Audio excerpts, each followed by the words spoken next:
Welcome to the Empty Canvas, the podcast about how creativity begins. I'm the host, Pascal Anson, and today I'm joined by designer and maker, maybe costumier, Ruben Bø Dower. Hello, everyone. Good. First of all, I planned what I was going to introduce you as. So we need to talk about whether, because in my mind, I also had costumier, or designer of wearables. That's quite fun. But I think they're both a bit mouthful. What are you going with, or are you not? Because it's Halloween. Yeah, see, it really does change every 45 minutes, doesn't it? I was going as fashion designer for a while. I don't really feel like I fit within that, to be honest with you. I would say I like to say artist and designer because it allows me to be pretty. But you may very similar. Yeah, a lot of the time. So yeah, let's leave it at that at the moment. Yeah, we'll see how this goes. I think we should maybe also start by explaining how come we know each other. Yeah, we've known each other for a while. We met when I was 18, running Kingston Art Foundation, and you were my tutor. And yeah, that was getting on 7 years ago. Yeah, it's going on for a while now, isn't it? Yeah. You're a good tutor. So really, the purpose of talking to you, and what I'm really curious to find out, is about how your creative process starts. And I've seen you talk a bit on Instagram or on TikTok about where your inspiration comes from, and anime, video games, stories, all that kind of stuff. Yeah. Can you talk a bit about that? I think kind of at its core, a lot of my creativity and my inspiration comes from posing fantasy worlds and sci-fi universes that kind of are contrasting with our own. I'm very, very inspired by video games, sci-fi, and drag. I would say those are my kind of three main, and they are all about presenting the world in another way and taking agency over how you exist, but in a way that is very not everyday. I think that. And why are you interested in that? Why do those things jump out? Were they a form of escapism as a child growing up, or? I think it's a few different things. I think that there's that side of it, which is very much escapism as a child. I moved around a lot when I was a kid, and I also kind of, as I got older, I felt less and less, I guess, like the people around me, and having things like video games and sci-fi were such a safe place for me. It was where everyone was different from one another, you know?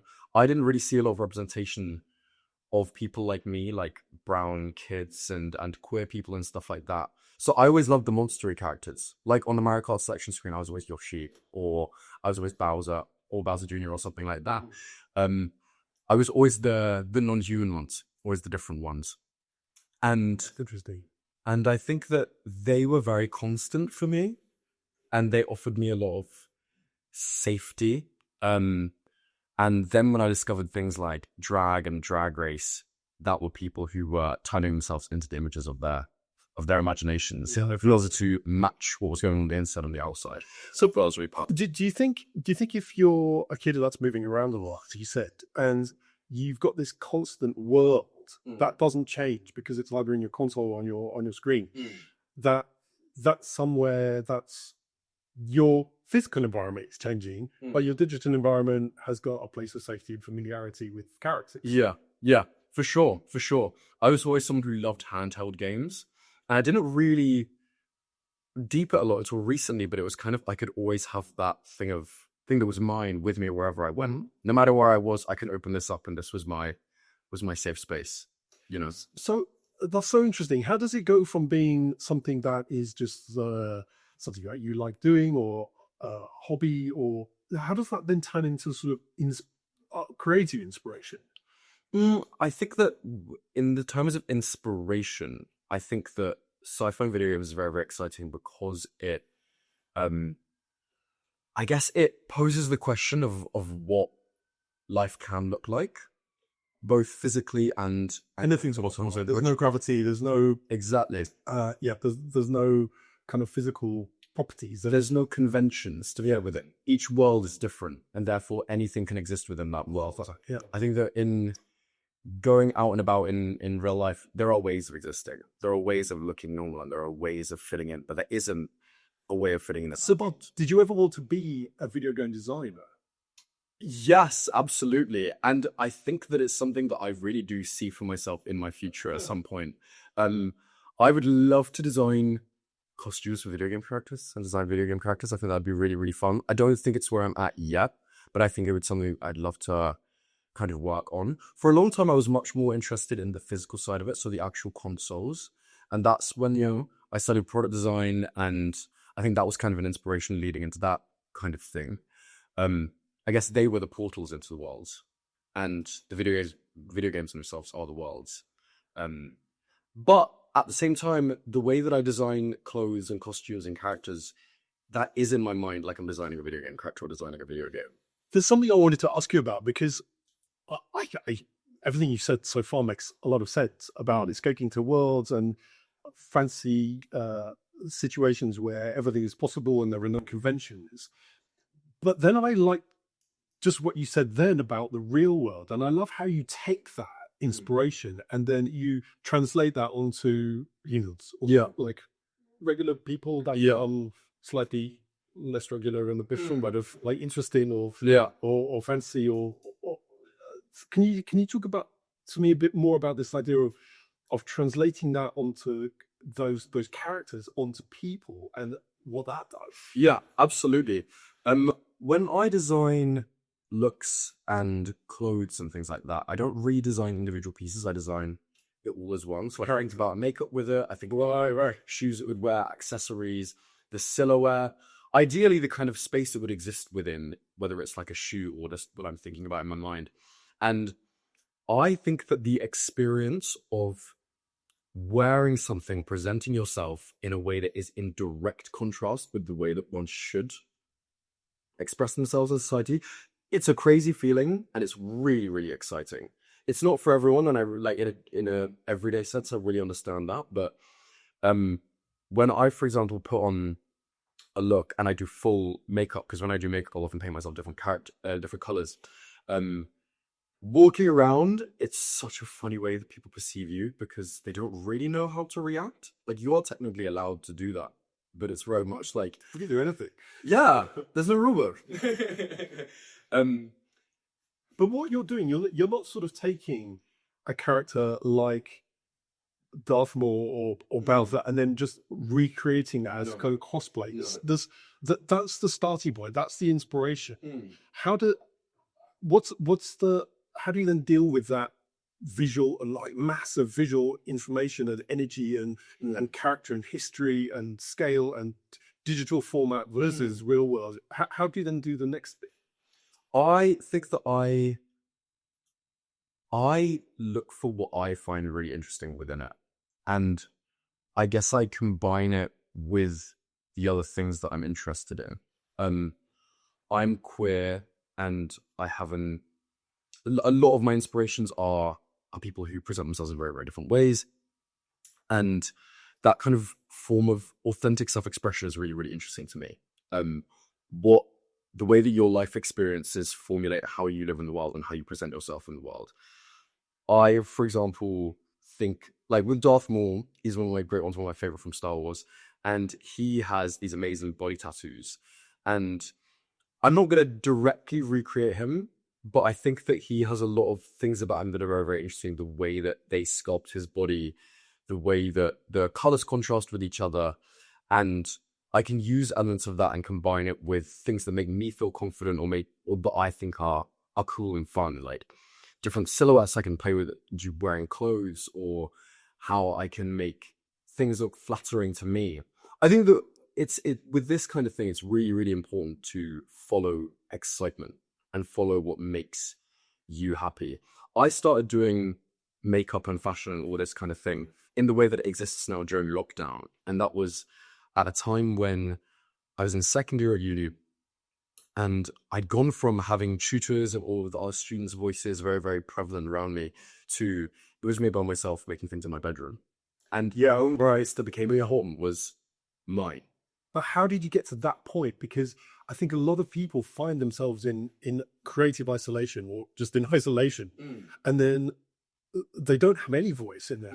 And I love this about you had lots of noise, and that has an effect, right? And then you only have your own voice. Yeah. And how do, I know it's difficult, but how do you get to that point where you kind of, you single out that voice and trust that voice? It's really hard, to be honest with you. I don't think that there's a super like linear, perfect way of doing it. I think it really comes down to just giving it a go. I do think that everyone to an extent has a voice like this within them. The things that you find interesting, the things that catch your eye, the things that make you feel excited. But I think that people get very, very, very bogged down by, if I make something, it either has to have a purpose or it has to be good, or there has to be a reason behind what I do. That's even the last thing I do. Yeah, exactly. Yeah. And it becomes really, really hard to consistently create them, because you're not just using yourself as a channel. Rather, what you're doing instead is, oh, I have to do it for this reason. I'm overthinking this thing now. I think a lot of people second guess and overthink and think a lot about, okay, I've got this blank page, empty canvas in front of me, and I want to see the finished thing before I start. Yes, I'm doing it for the finished thing. You should. Like, I don't think you should really do it for the finished thing. You should do it because you want to explore this thing that you find interesting. But I also think it's a muscle you train. I don't think that it's something that you have or you don't have. I really, really try to, whenever I have an idea, to just make it as quickly as I can.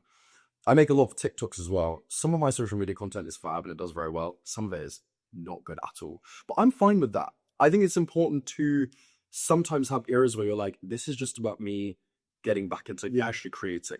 Do you know the thing about fail fast?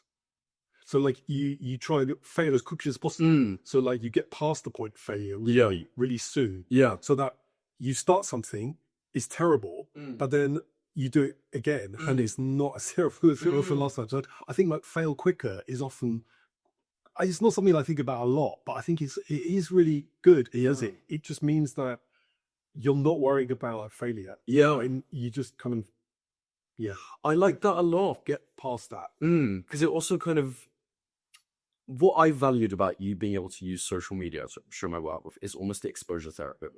Like, once I've shown this thing off, I've shown it off now. Like, there's no going back. It's out there now. The next time is going to be easier. I mean, when I started posting my makeup looks on Instagram, I was so stressed about doing it. I was so scared about people from school seeing that I was painting myself green.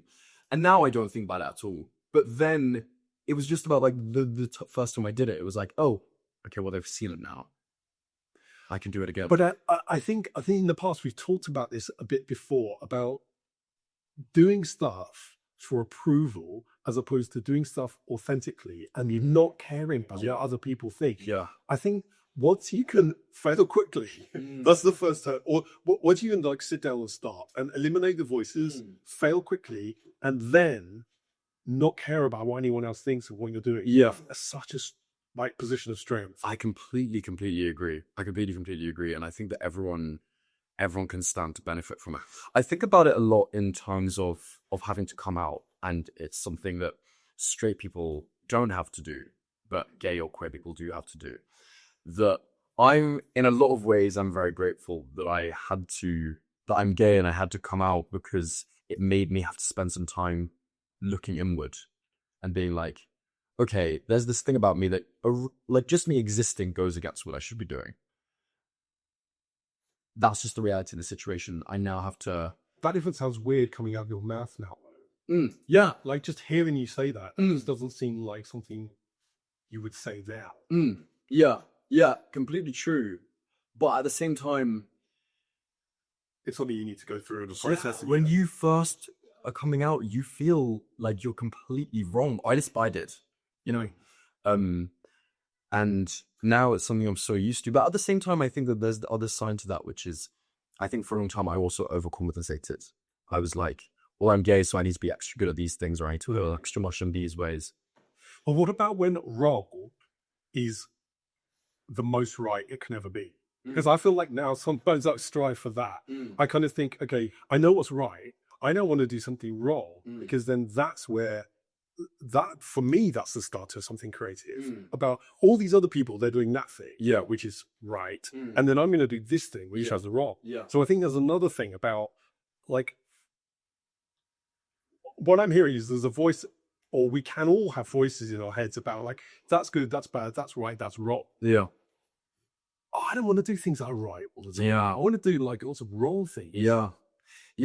I completely agree. But I'm interested in where that comes from different people. If that's a thing that everyone kind of can learn, or if some people are more geared like that than others. Because not everyone is like that, and that's also fine. You know, some people like to follow creativity because they can, I guess, solve problems more than create them. Yeah, but I think also sometimes it's about an obstacle that you put in your way to make life more difficult. And that obstacle is not about trying to make everything easy. It's sometimes about trying to make things difficult for yourself. Because I think that can also be where creativity is born, where things are hard, where things are challenging, where you don't have much money, where you don't have much resource, or you don't have space or something.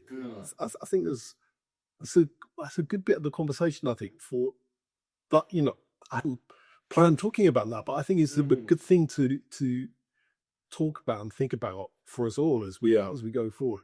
Can we talk about some specific things? Because I'm sure it's about a couple of pieces that you've recently made that I want to kind of almost retro engineer and go back to the beginning of. Yeah.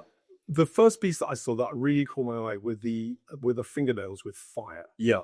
I absolutely love that piece so much. Can you go right back to the beginning and tell me about that and where that idea came from? What's the origin of that? The very, very origin of the idea, actually, it links to the jumper that I'm wearing right now. If I really, really go all the way back, this is when I just finished art school, and I was like, okay, I kind of knew the direction I wanted to go in. I wasn't necessarily fully confident in it, but I was just trying my best to throw myself at it. And I was just doing like clothes projects, fashiony projects, and I found this jumper in TK Maxx, and originally I cut the shoulders open, and then I was going to have fabric underneath them, and then that looked really bad, so I decided to stitch them up, and then it looked really nice. Then I was like, okay, I'm going to make some. I was trying to queerify a lot of things that I was making at the time, so I decided to make some nails that match with them. I also have some nails that are black that have the stitching on. That put me in a little bit of a nail era, and I was like, nails are a really, really interesting direction to go. At that time, I was working at a jewelry design place, and they're kind of an interesting intersection between jewelry and accessories and fashion. And so I made the flame nails, I think, were the third set of nails I made. I've always really, really been into flame iconography and visuals. Where does that come from? What I think it comes from, I think it's from the sci-fi video games thing. I think there's some very, very iconic scenes from Star Wars which are all about flames. And then there's also the kind of elemental aspect. There's another series which is Avatar: The Last Airbender, where they all have different elements that are their superpowers. I think that's really exciting. And also, when I was a kid, one of my favorite t-shirts was a skull and crossbones which have flames behind it. And it's like your heavy metal era. Yeah. When I was 8 years old, it's Ash. Not Metallica. I was obsessed AC/DC every day. And I think that they have a very strong visual. I love graphic and geometric shapes, and I think that they are such a strong shape which very clearly communicate exactly what they are. And then with the nails, I was really enjoying making sculptural nails, but I also thought it was something fun about it having that transformation between kind of crazy nails and then being able to hold it together and being like you're holding a flame. But that also kind of bridges that gap between fantasy and reality, where it's like these are these real objects, but when you hold them in a certain way, it looks like you have some fantasy superpower. And I thought that was really fun. And it was a strong combination of like glamorous, high fashion kind of, and sci-fi campiness almost. Yeah. You know, which are things I very, very like to combine. Yeah. Okay. And when you're working you make stuff yourself. Mm. What does your work setup look like? What's that like now? So now I have a studio in Brixton, which I share with two other fashion designers, which is really, really fun. Where I was working in my bedroom for a very long time.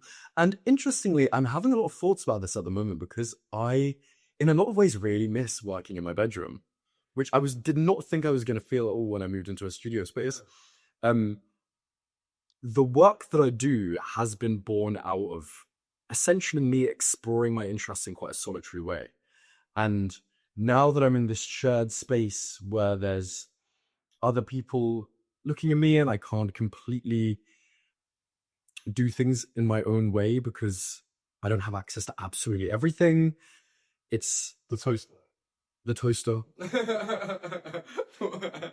for example. Or like I like to paint myself different colors, and then I'm like, well, I can't do that in the studio because then I don't have all of my makeup set up there, and then I can't shower off straight away, all this kind of stuff.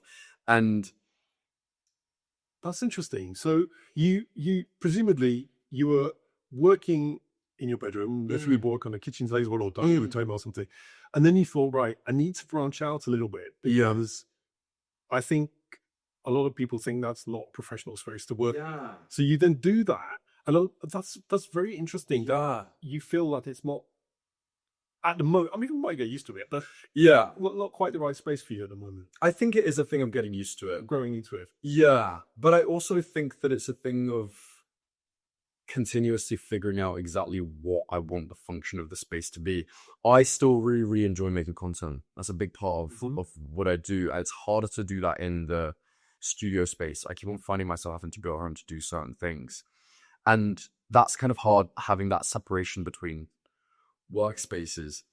And for me, what I do really enjoy about the studio space is that I have all of, like, most of my tools and stuff in one space. I have my sewing machine, I have all my different tools, I have all my different fabrics, and they're generally very, very accessible to me in that space, which I really, really like.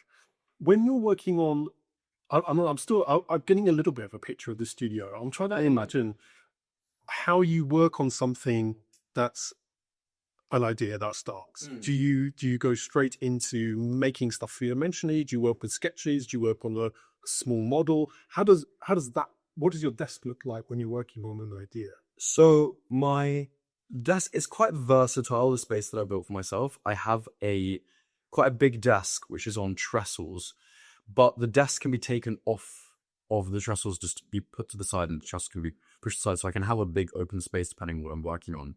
I generally just get making as soon as I can. I do sketches generally now if I'm making something for someone else or I need to prove what this idea is going to look like.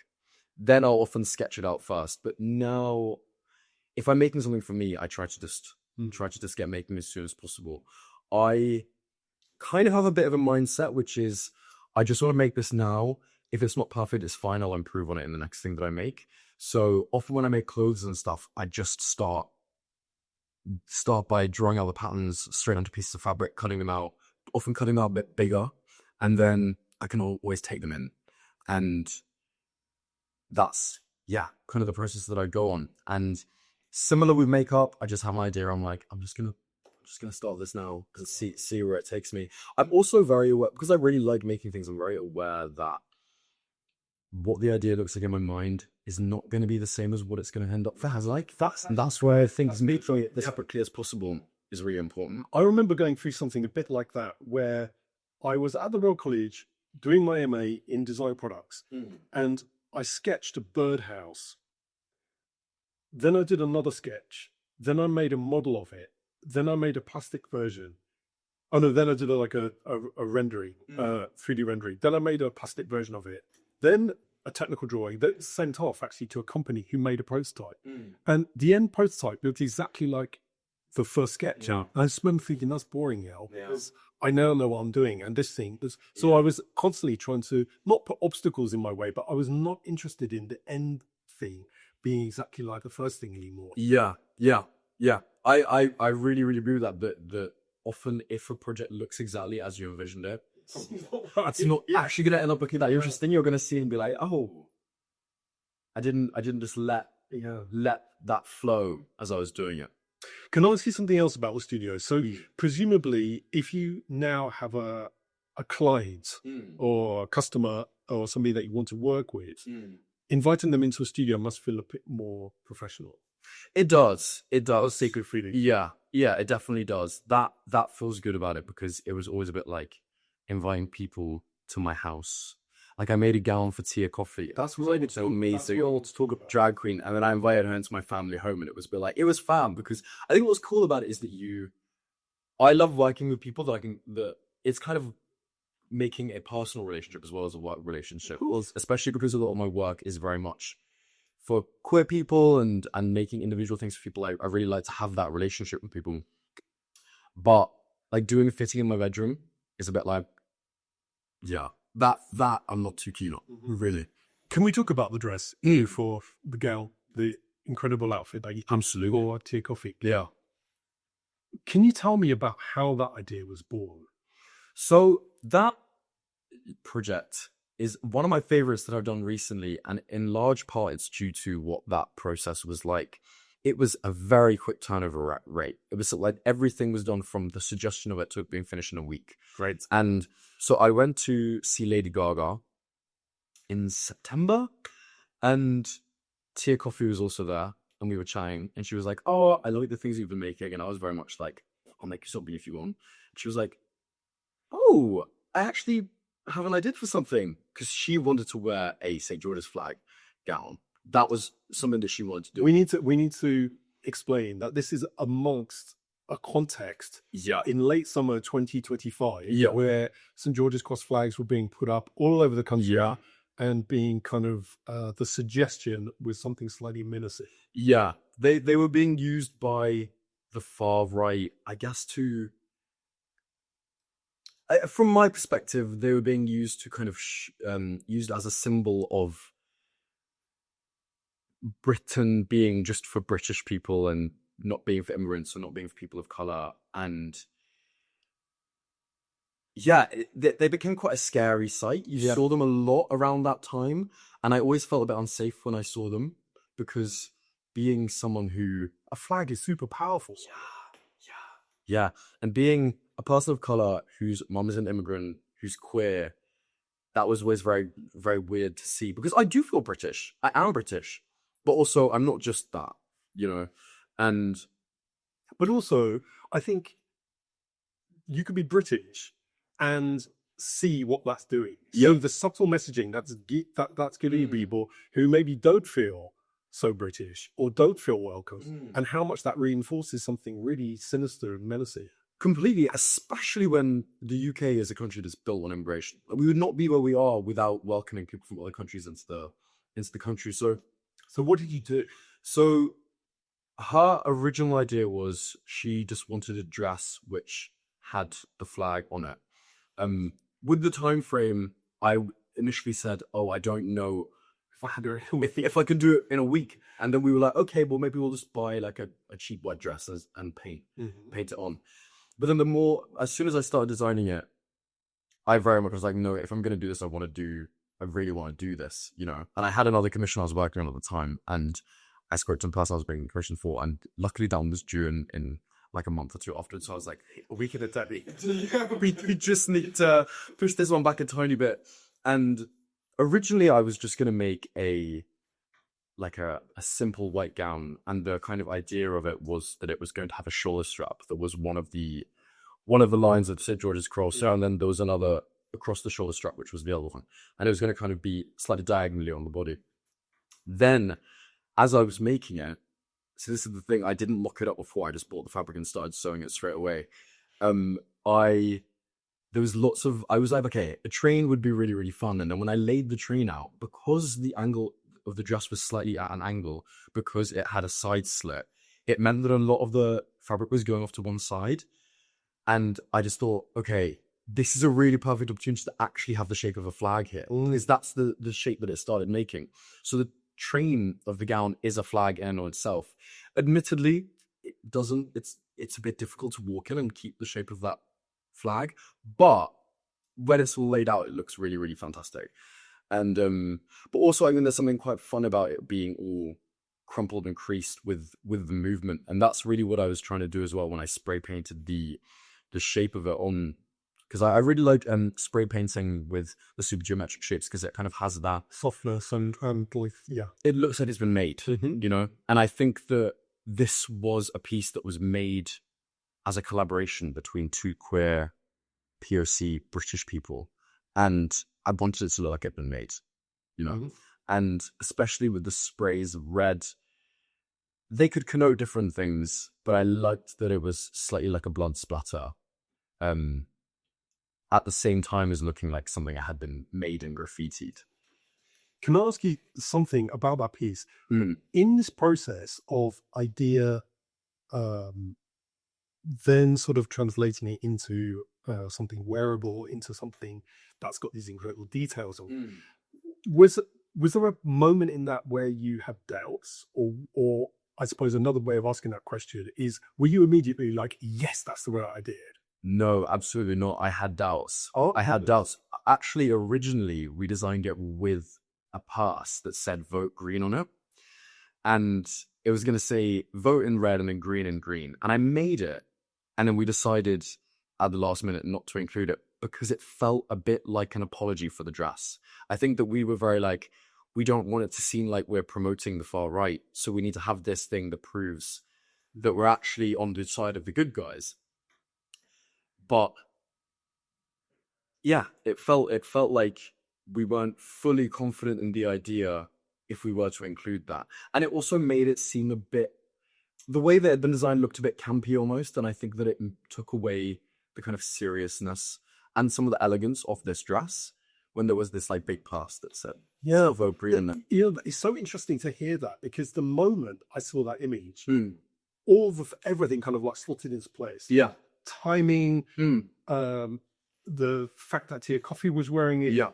the craft of the dress, the detail of the dress, the power of the dress, all slotted into place. Yeah. And it looked like, of course, that's what it is. And like, why didn't I think of that? And like, incredible subversion of something really political and difficult being kind of redone in this really imaginative, kind of also really powerful way. And it's really interesting to hear that there were moments where you were like, is this the right thing? Yeah. Should we do it? Because from the outside, it's just like, wow. Yeah. Yeah. But we completely had doubts about it because at that time, that flag was so divisive. It's already kind of dissipated a little bit now, but it had such a strong and clear meaning. And we were worried about getting backlash on it. But we were also kind of like, this is the right kind of thing to get backlash on. Yeah. Ultimately, in hindsight, I think that all the decisions really made so much sense with each other, but it was quite a big decision to make in the moment. But really glad about it. Tia Coffee as well is the only POC winner of Drag Race UK, and I think that her legacy and presence within the world of drag and also politically is really, really, really important. And I was really, really glad to Everything is like gelled and coalesced. Exactly right. Yeah, well done. Yeah, I think. Thank you. Absolutely. Thank you. And the last question I want to ask you really is about block, about whether, you know, I'm hearing about a designer that's starting, growing in confidence, growing wings, moving premises to somewhere slightly bigger, get better profile, all those kind of things. Do you think with that comes some pressure of like, and we sort of talked about it a bit earlier about what if the next thing isn't as good as that thing? Do you have a problem with sometimes with block, creative block? I do.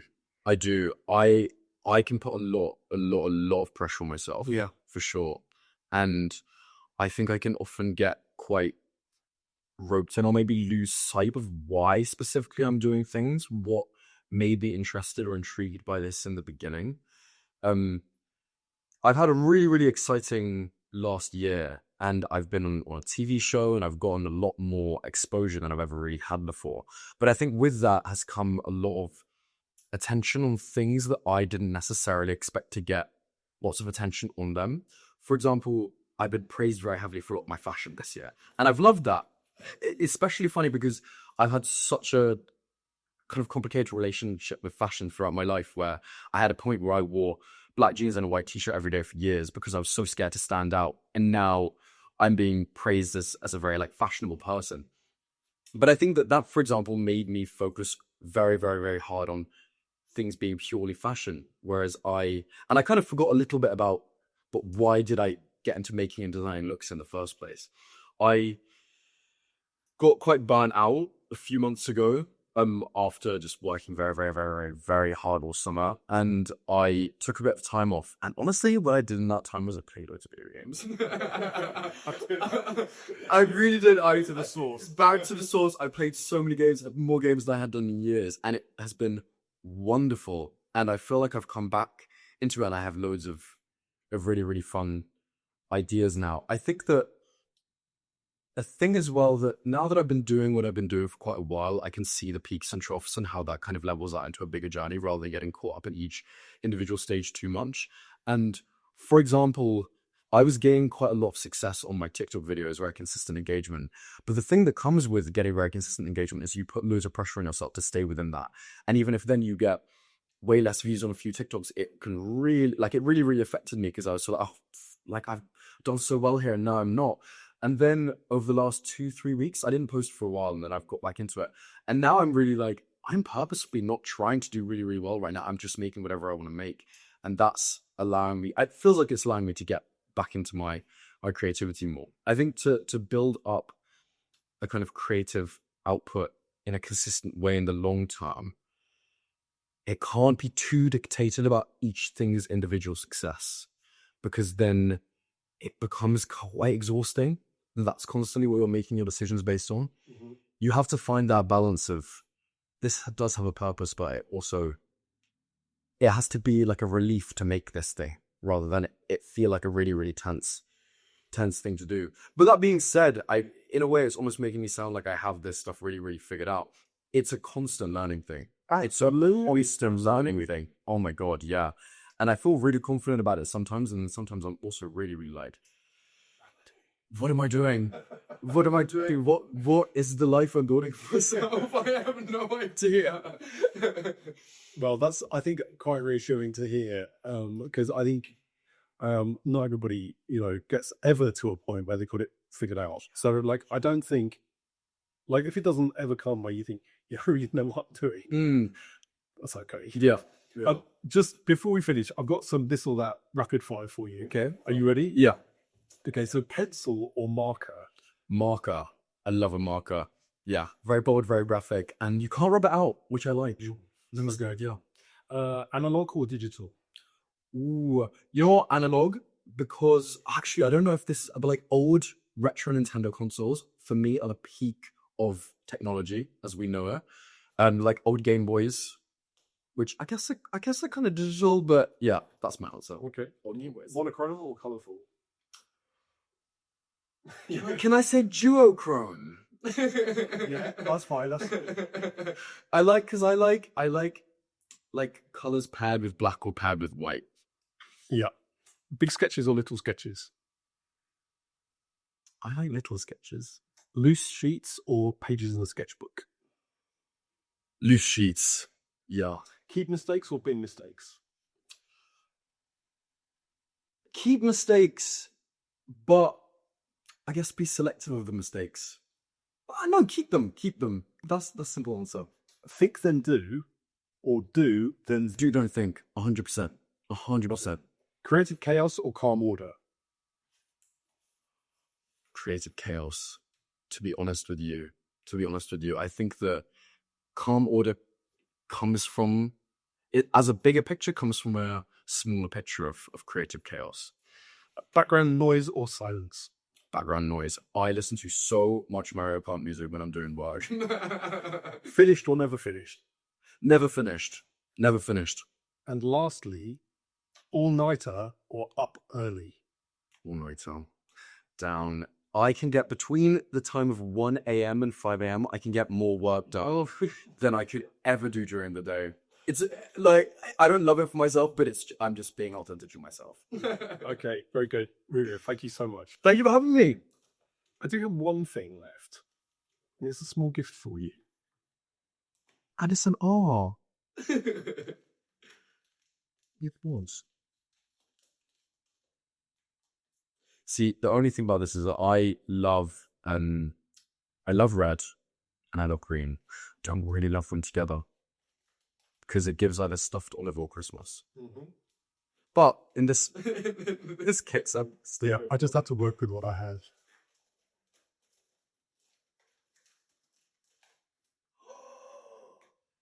oh my god! I couldn't figure out how to get the right time, but apart from that, all working. Oh my god! Are you kidding me? Here.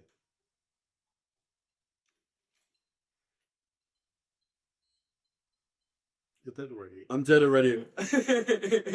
I played this game in many iterations, but not this one specifically. This is a Game & Watch, Donkey Kong. Game & Watch were actually what Nintendo created before they ever made any handheld consoles or anything. So they were made for... Actually, the story behind them is... We'll turn this off now.